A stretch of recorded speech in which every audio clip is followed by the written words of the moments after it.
Okay, and we will get started. So we have four undergraduate researcher panelists who are kind enough to join us today from four very different fields. We had a last minute switch, so instead of Martha, we have Patrick here.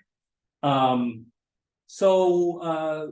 have read a little bit that I posted on Canvas about you, but just to give us a refresher, can we very quickly go down the line and just like a 1 minute introduction? You know, who are you? What do you do in undergraduate research? We'll start on the Patrick's end and go down to Mahir. Sure. So hi, I'm Patrick. I'm a senior studying history and Spanish and Latin American studies, but I mainly focus on history. This year I will be researching Black history here in Florida, and then expanding it throughout the Atlantic world. And I use various sources, not just archival work, but also oral history.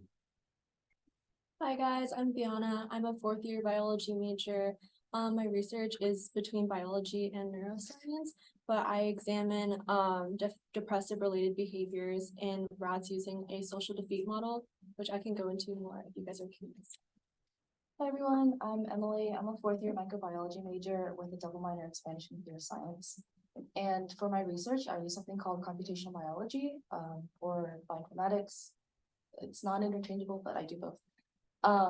So I do a lot of plant research, specifically ferns. Hey everyone, my name is Mahir. I'm a third year medical anthropology major, Spanish minor, for medical anthropology. And my research is in actually Peru, so I actually went over this summer, so I'm currently just writing up, but I look at sexual education and the political economy down in Oaxaca. And real quick, Simona, Isabella, on Zoom, are these guys coming through okay? Is everybody loud enough on the panel? Yes. Okay, fantastic. All right, we're good to go then. So live folks, if you have a question, we can start with that. If you need a moment to gather your thoughts, I can start with one from the list. Yeah. This is for oral history. What does oral history mean? Good question. That's a great question. So basically it's asking somebody, it's basically an interview, asking somebody about their life, and then recording it. I focus mainly on stories that haven't been told or for some reason have been unremembered or forgotten.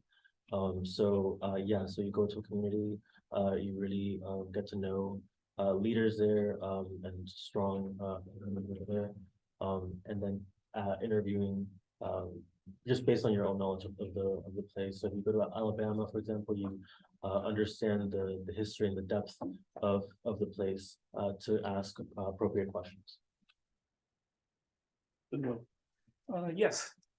Expanding on that, like how do you gain data for personal experiences? How do you gain data from personal experiences? It's a good question. Data as in specific stories? Yeah, when you're doing research and you're writing a paper and you have results, what type of data would you have with that? So you would have both recordings, and then once you finish transcribing the recordings, what I do is I codify everything. So for example, if I look into one story that's very impressive and very or talks about specifically like lynching, for example, that would be codified differently than a story about slavery. Even though sometimes some stories do relate to one another, they're different in their story. And just a quick follow-up, Patrick, for non-social science people, what does coding mean exactly? How does that work? So it's not the way that a lot of STEM people like to code. I'm sure you'll talk about it with a little more detail, but for me, I only need to, you know how sometimes you have acronyms for different forms of speech or different aspects of anything? Well, I do the same thing. So rather than look at the hundreds and hundreds of transcript interviews, I would rather just codify everything, and then I would select, okay, I want to look at the data specifically about slavery and the stories about slavery that are being told. And so I will go ahead and just click there, and then we'll just put me a few examples of what I have it, instead of just looking, page by page, line by line, looking for a specific story. Cool. Yeah, in the back. What does a typical day look like for you guys? Typical day. Maybe we'll start down there and have everybody give their day in the life. Well, I'll just do like one on Monday, looks like every day looks different. But I have a class at 9:35, and then I'm a cycle instructor at Student Rec and Southwest Rec, so I teach 3 classes today and one of them is the faculty. So that pretty much takes up all my time, but then, I try to do a lot of like my data analysis because I'm trying to like write up, and I have a conference coming up in November. So like in between, I'll be doing that and like assignments and stuff, but very simple, honestly. Do you want like research day to day or like? I mean, yeah, like if you're like working on the research. Oh, sure. Like, I don't work in a lab. I don't work in a lab, so all my stuff is like qualitative data. So I came back from Peru and it's like all my like ethnographic data, so I just like look at it when I have time. And like it's very contingent on when I need certain things done, and I'll look for like certain things and stuff, but it's the same methods that Patrick uses with like coding and like looking at lived experience. My day-to-day depends a lot on what stage of research I'm in. So like if I'm in the collecting data stage, a lot of my time is spent like in the greenhouse or like on the lab trying to extract DNA or RNA from my samples. But then when I'm in like the analysis or writing stage, a lot of my time is just on the computer coding or like looking at resources, online resources, and writing a manuscript. Same as her. I am currently just writing my thesis. But over the summer, I just finished my data analysis, which kind of entailed sending the images of the rat brains we had collected through RNA imaging, and we get to quantify the cells that certain neurotransmitters are expressed. So I get to use that data now, and I'm going to write my thesis on that. For me, I guess most of my day consists of looking at my email.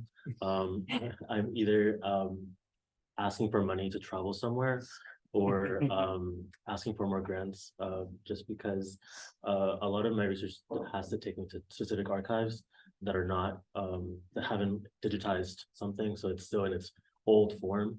And so like this past summer, I asked the history department to for an award to help me travel to Brown. And I got there to go ahead and analyze some primary sources. Fantastic. Yeah, a big part of research as a career is getting very good at asking for money. So that is a great skill to start cultivating as an undergraduate. I want to expand the chat for a second. It looks like there's a question for Viana. Is there something surprising you found out during your research? Something you did not expect about the experience? Also, is there a treatment you are considering for depressive disorders for rats or humans? Oh, that's a good question.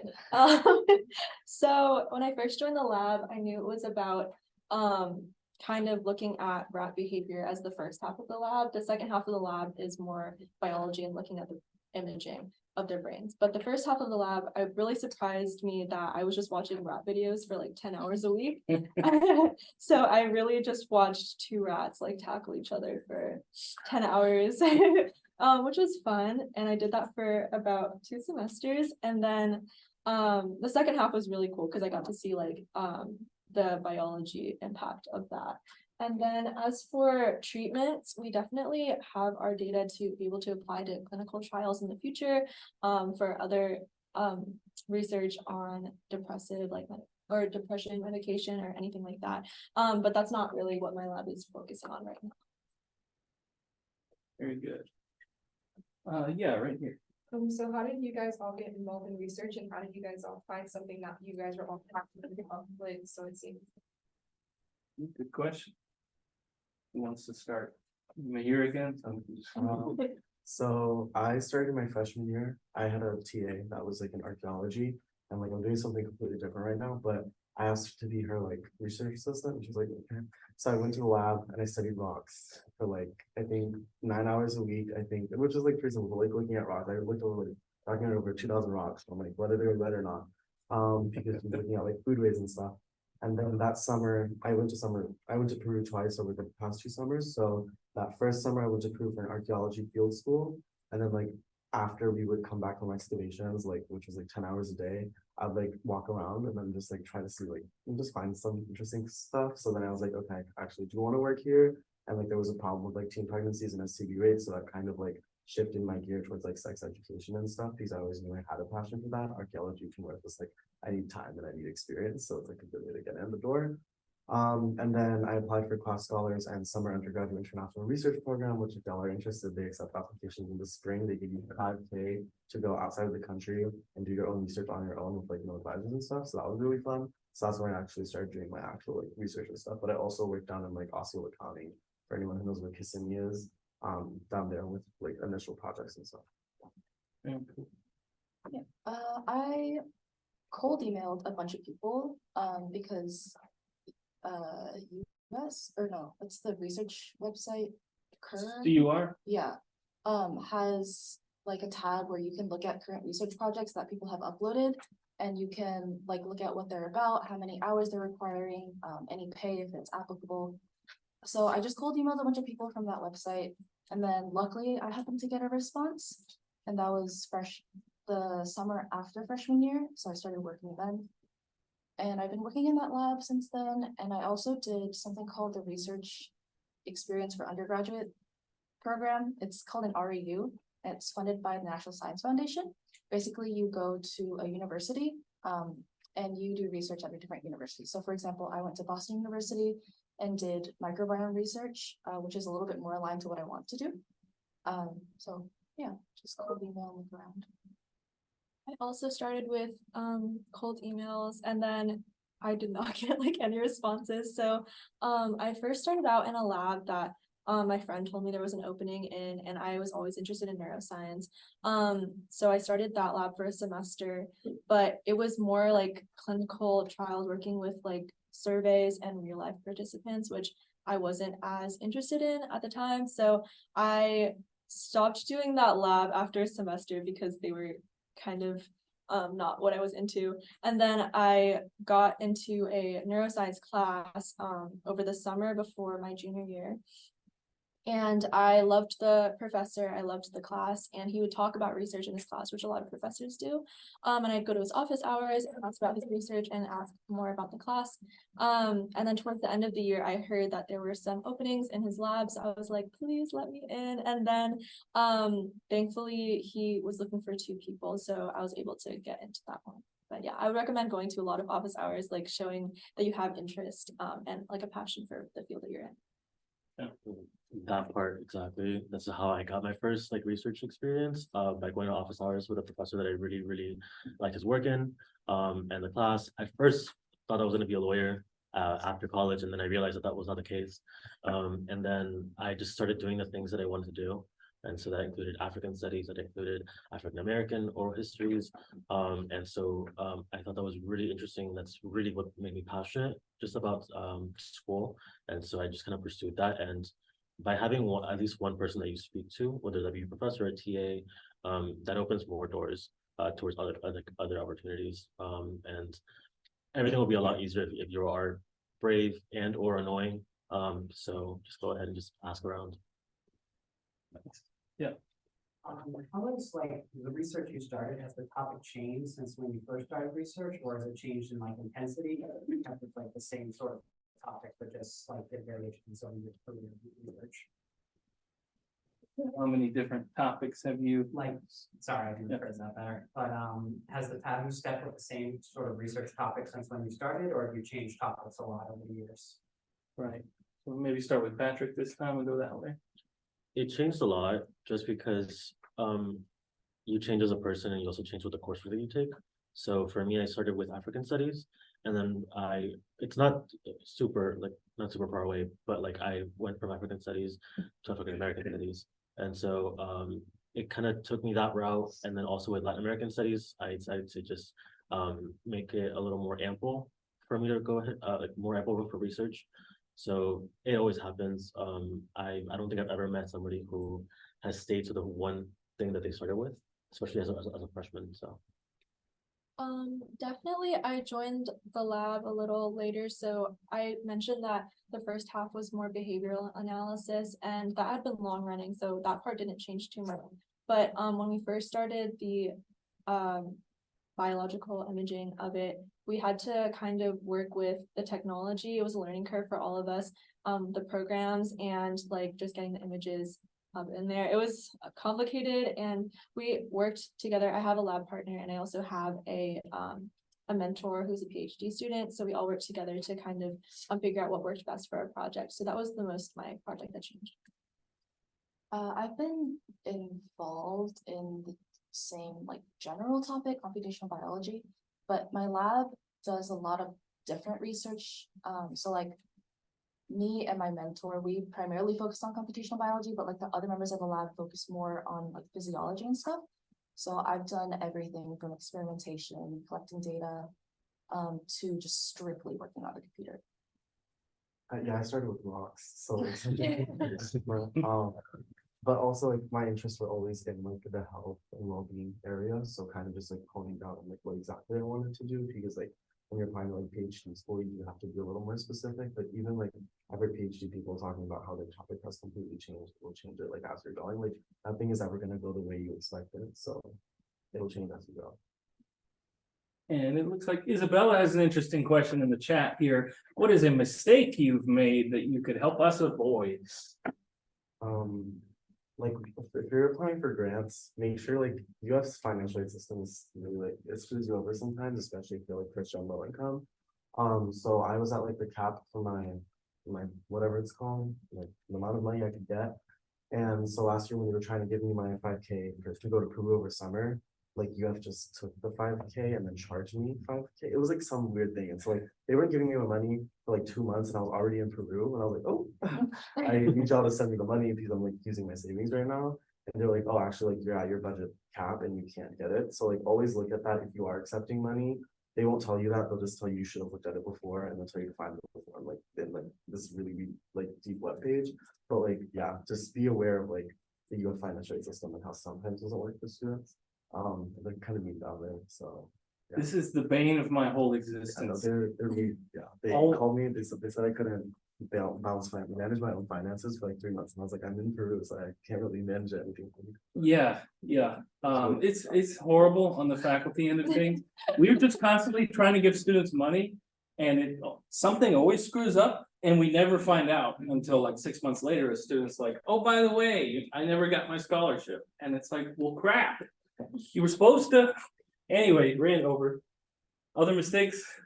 Mine's not as life-changing as not getting $5,000, but my advice is to start writing your CV early, not your resume, your CV. Because I started writing mine last year and I forgot a lot of the stuff that I needed to add. So like I had to go back into my old records and like find old publications that I had that I just completely forgot about, which it sounds crazy, but like my lab publishes a lot and they just slap me on papers. Because I do a lot of work for them. So like sometimes they'll send an email that something got published, but I did like one piece of work on and they still added my name. So I had to like go back and find a bunch of things that I actually did a lot. So write your CV early. Good.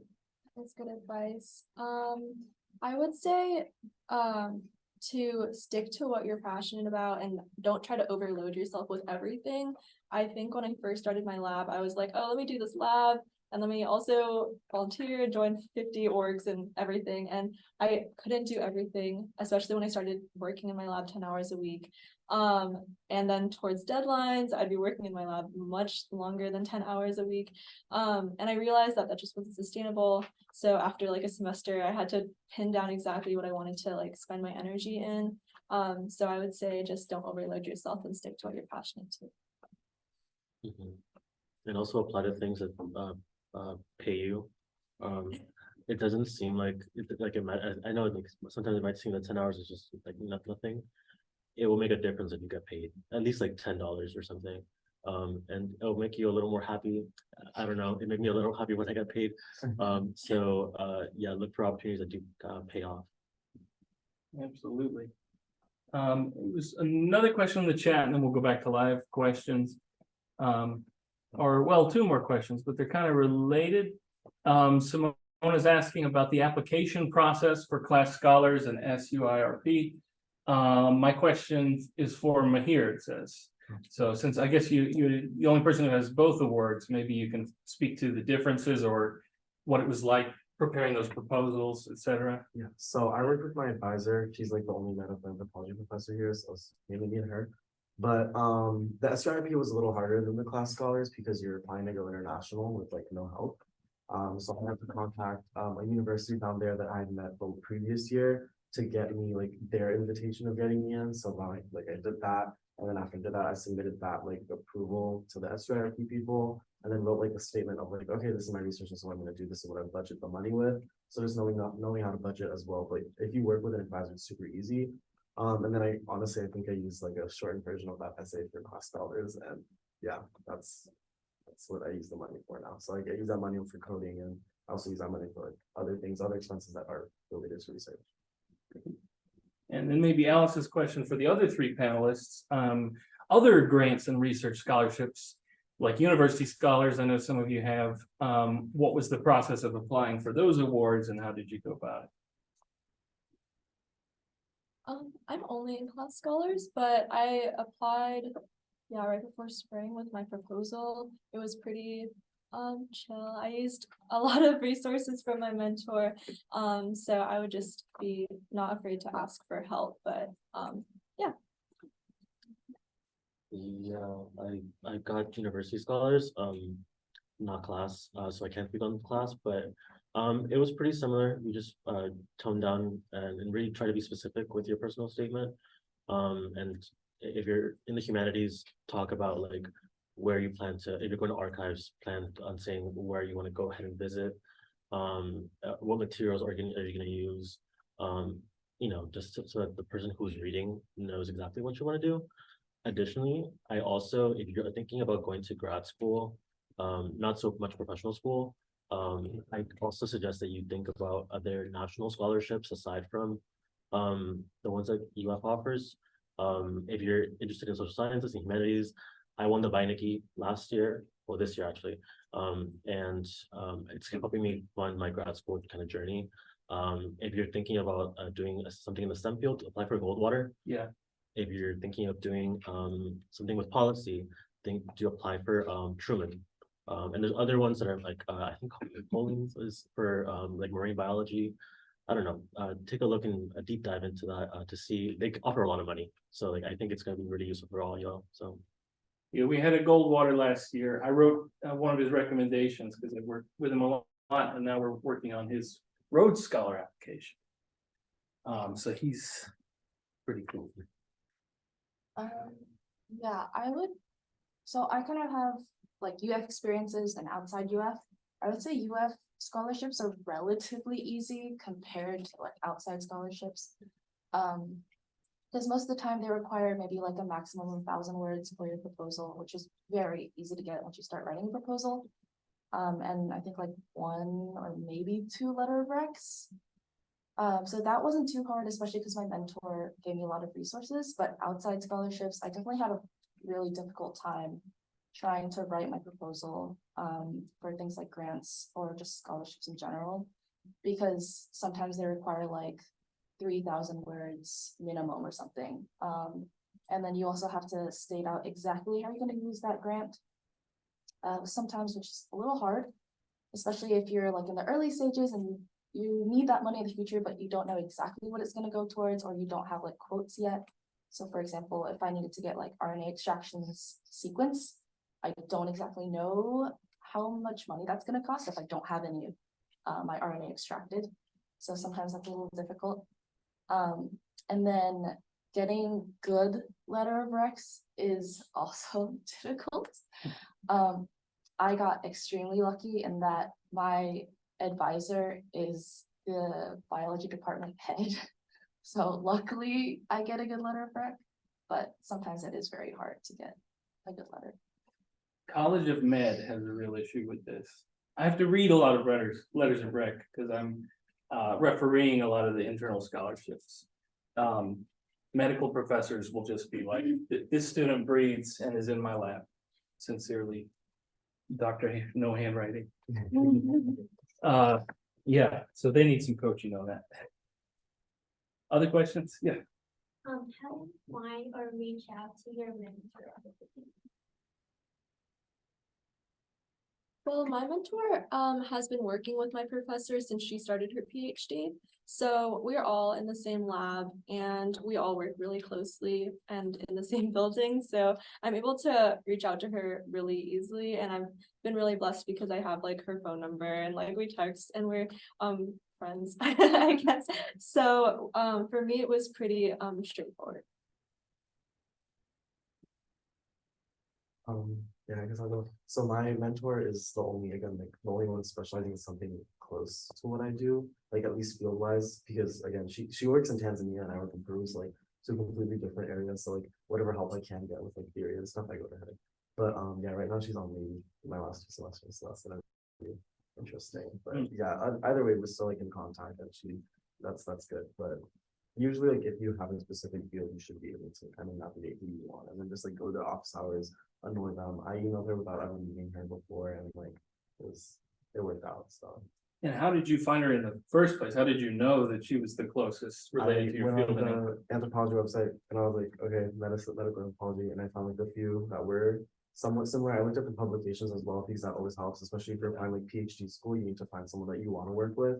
And like the way I've been doing that is just going on their websites and like looking at the faculty and looking at who's closest to what I'm doing, or like if I think that their experiences can value mine, and can help me, because at the end of the day, like it's a two-way relationship. Like you're gonna help them, but they also have to help you. And also talking to a lot of other undergraduates, because if they're like the crappy advisor, we don't want them to like, you know, have that negative influence on your work as well, you know, because we don't want them to. I feel like a lot of faculty also have issues just like using students as like their workers. So Good advice. Like I said, I found my mentor through the website, like her website. And he was actually the grad student in the lab, and then I ended up meeting the PI. So yeah, my grad student and I are close. We're like friends. Awesome. Yeah. Yeah, I met my mentors through class. And you're able to just go ahead and do that. Go to class and go to office hours. Yeah, and TAs too, just to emphasize, because a couple of you talked about grad students as mentors. Right, just because it's a big class and you mainly interact with the TA doesn't mean the TA can't help you get into research. Let's see. Let's go with you. How should like time and effort be allocated to each step of the process? Like, okay, so you start with a question and then you do it for experimental research, you do the procedure and then data gathering. How should like the time and effort be allocated to each? So maybe like time, balancing your time during Yeah. different stages of research. How do you navigate that? Yeah, Go ahead. it's it varies a ton. So like when you're initially formulating your question, that's gonna take maybe a week, maybe 2 if you're like reading papers and stuff. But then the entire process from experimentation to data analysis to writing a manuscript just completely depends on what you have, how much of it is getting done. So like, for example, I formulated my question beginning of sophomore year, and we started experimentation, but the experimentation stage lasted maybe like 1.5 years because it just wasn't working in the beginning. We tried it again, still didn't work. Finally, this time we decided we're going to change the question just a little bit. And then experiment worked. And then we've been trying to collect that data for like at least 6 months, because there's a lot of problems in that stage. And then finally, I'll actually get to do data analysis in like a month. And that's probably going to take like a week. So just completely depends on what you're trying to do and if it's working or not, and if you have enough money to do it. It definitely depends on the money. Especially if you have deadlines. I was in Maryland, in Virginia and DC for like 3-4 months. And I had to have a finished product by August. And if I didn't, then we're gonna pull the money back. So that's a very good motivator to finishing your stuff. I would agree. I would set some semi-hard deadlines and just try to find an end goal first. So with my lab, we did behavioral analysis for much longer than we expected. But then we were able to limit the biology imaging to just the summer. I would say like working with the other people in your lab to like split up the work and also, have realistic deadlines really helped. And it also depended on my mentor's graduation date. She's trying to finish her PhD by the end of this year. So we just knew that we needed to get everything done by September, and get into data analysis now. So definitely just like mapping out the whole process at the beginning as much as you can, and then like making sure to know any hard deadlines. Good. Arnav, you had a hand up a couple Yeah. times, sorry. Skip. I was just gonna say, like, what are some of the opportunities you guys have had to like present your research and? Yeah, who wants to start? So, again, like when you're doing international work, it kind of opens up the frame a little bit. So I presented like when I got back from Peru, like in Peru, like at a virtual conference there.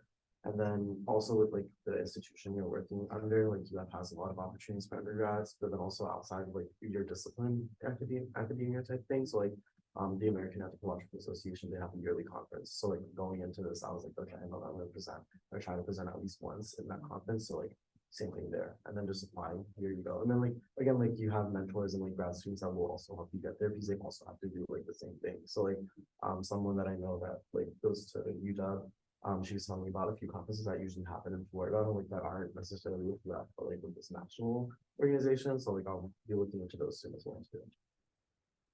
Yeah, UF has a couple conferences. The biggest one is the spring undergraduate conference. And then I think they also have a fall one. Yeah, if I'm not mistaken. So I presented at those, and then I've also attended something called Botany, which is a national conference for botanists and just plant people in general. And I presented a poster my first year, and I just presented a talk this past summer, and then I'm also like applying to conferences this year. So I'm in a similar boat. This past spring, I presented at the, it's called the Psychology Graduate Student Organization. They had a conference in the psychology building with like everyone doing psychology or neuroscience related research. So that was my first poster presentation, and I'm applying to conferences right now. Yeah, go to any listserv and you can find a lot of calls for proposals. And they can also be virtual, which is a good thing. Sometimes you can only do a poster, which is great because you don't have to change the slide. And sometimes you can do an actual presentation, which is great for me as a historian because I can't really do a poster for me. But there's a lot of opportunities. Do you need flexible hours, or do you usually set time aside during the week that you work on your research? It's flexible, really flexible. Sometimes I just, it's a busy week and you have to do work, like homework. And then sometimes I kind of forget about that and I have to do like my own like research. For my lab, they're required 10 hours a week. When I first started, I work in a dry lab, so there's one computer that we can use and everyone has to kind of schedule around that. So for that part of the semester, I have to go in at a very specific time. But these days, now that I'm just writing, or if I have to go into the lab for any type of like data analysis, that's pretty flexible. I talked with my mentor, and every semester we set out a schedule where I work 15 hours or so. I don't get paid, so it's not volunteer hours, but basically if I have a busy week, like if I have 2 exams in 1 week, then I'll just say, hey, I'm gonna step back, study, and then I'll be back next week to do my 15 hours. I've been procrastinating a lot. I haven't touched a lot of things that in it. And so like I was just like sitting there. And I know like a lot of people with quantitative research are sometimes on the same boat. It's like you get it done when it needs to get done. It's also hard, like because you have so much rich like content and you don't want to like analyze all of it at once. You kind of just want to go through and see what you need. So again, it's like based on like supply and demand. So you know you have a conference coming up and you know you're talking about like XYZ theme, then you're gonna look for that in your data and you're gonna go through your data for that. But like you don't also have to like do everything at once. So I think that's often like a hard thing to get into once you come back or once you're starting to get into that analysis process. Well, at least from how I understand it, when you're going into a lab, you like apply to be like an assistant under somebody else's. Has your own research that would feel like borrowed during that time? Like you were limited by just like certain undergraduate like experiences where you couldn't like do more than you wanted to? Like, and how would you overcome that to like lesson? So that was kind of the story with the first lab that I joined. I realized that my like scope was very limited and I wasn't able to get into any sort of like publications. It felt like I was just kind of doing the work for the people who were going to write things. I didn't really have any like authorship opportunities or anything like that, or presentation opportunities. So that's why I kind of stepped away from that one. And it was really important for me to find a lab where they prioritized like undergraduate opportunities and like working with you for publications or supporting you in anything else that you do. So I would say like definitely if you're trying to get into a research lab, ask them about that up front, like if there's any opportunities for publications, for thesis if you're going to be graduating with that, presentations, and like how much interaction you'd be getting with like a mentor. Yeah, so I wasn't really worried about publications at first. I just wanted to get into the door of research. But then my lab is very gracious with publications because we're pretty small. So they just gonna like slap my name on whatever. But I did feel kind of barred at first because I mainly do data analysis because I'm primarily computational. So it was like, even if I wanted to do like this data analysis that I thought would really help the paper, I couldn't do it because the people who were the first authors didn't want to do it. Or like, I really wanted to see some data from this separate experiment, but this experiment can't be done because like we're limited on money or whatever, or like the PI just doesn't want to pay for it. So I've run into a lot of those issues.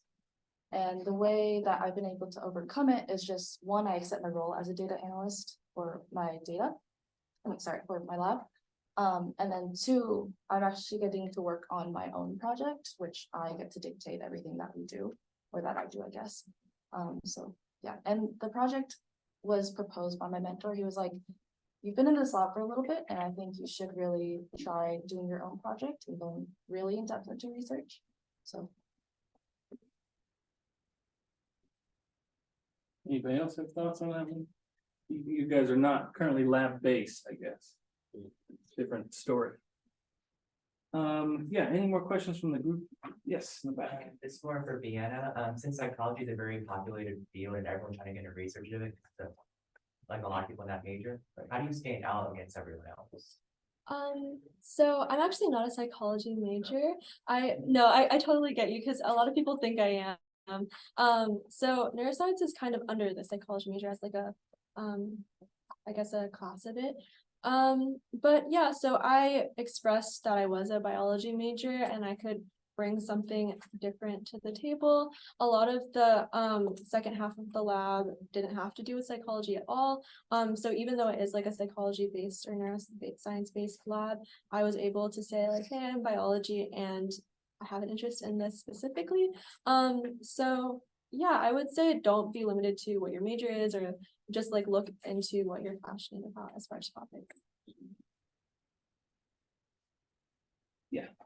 I know it was touched upon a bit briefly earlier, but I'm curious to know, like, aside from your major / like your area of study, I suppose, were there other factors that influenced what topic you wanted to research specifically? So like your personal interests or experiences.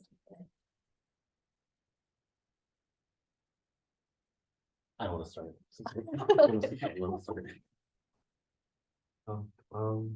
So I did like a lot of menstrual equity work in high school, so that kind of set the tone for what I want to do. And then outside of like this research, I also work with like chemical engineering research. So like honestly, it's like I just play to my strengths because I do a lot of DEI work.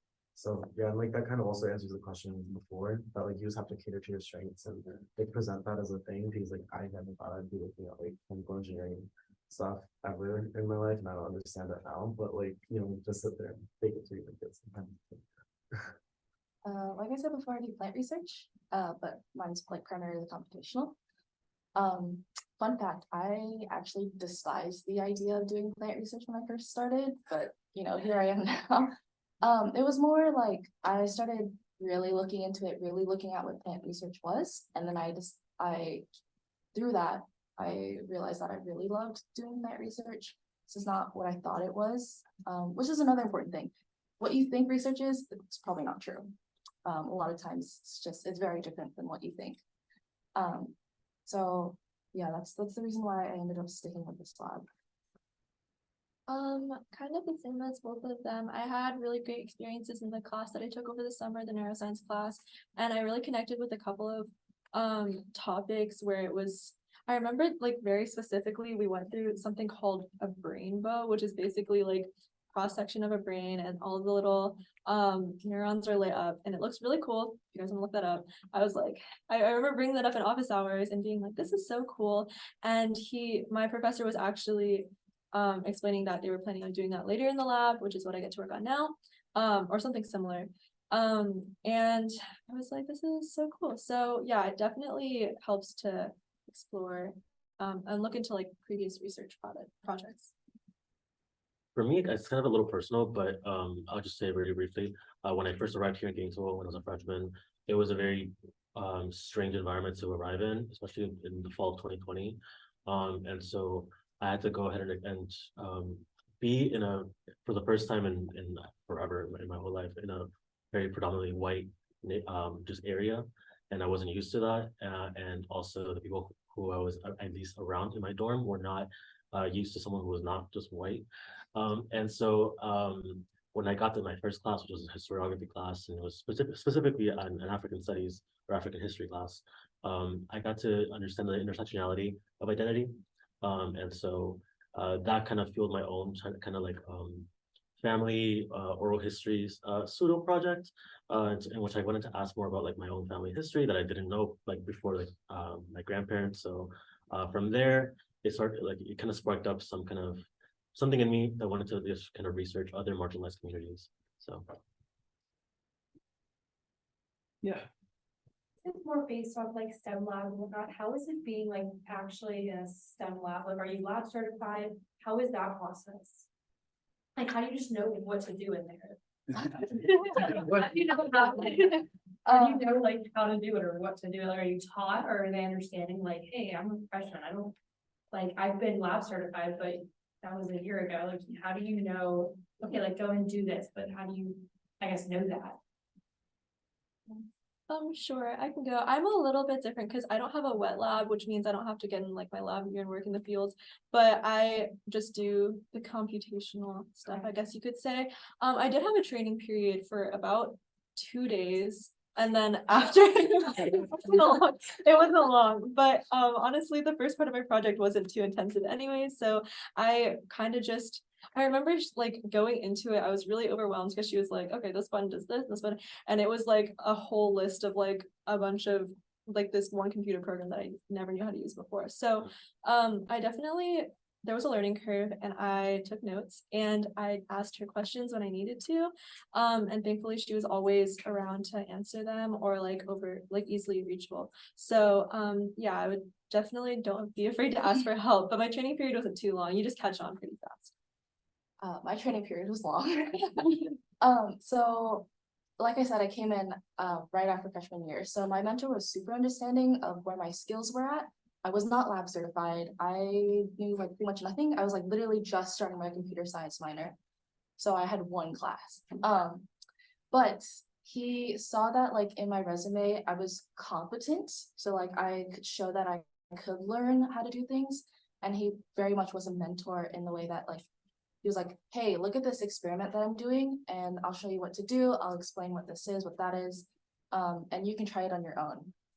So like, for example, RNA or DNA extractions, he let me sit through and watch one of his extractions. And then the next time he did it, he was like, do you want to try this step? Or like, do you want to try that step?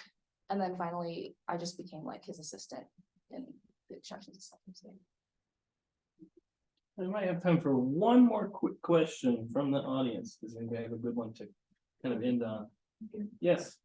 So since there's like a lot of research out there on different topics, like how do you make it like really niche and specific so that you're not really like doing something that's already been done or that no one really like wants, like, I don't know, just like that. Like how do you make it specific and niche?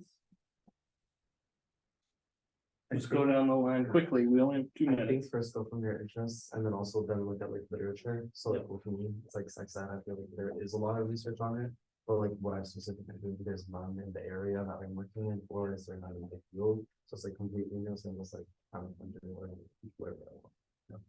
my mentor guided me on things that like weren't already researching the field. And luckily they just happened to be things that I really enjoyed.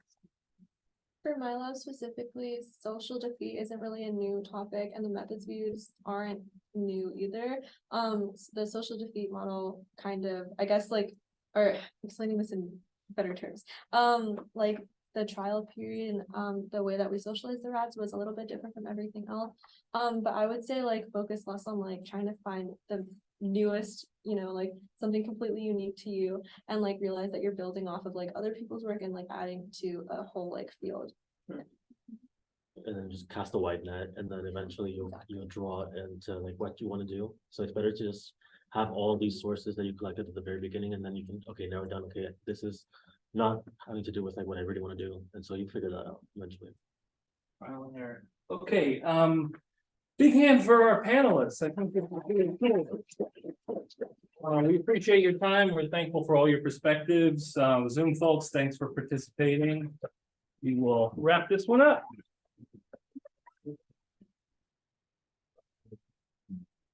Mm-hmm.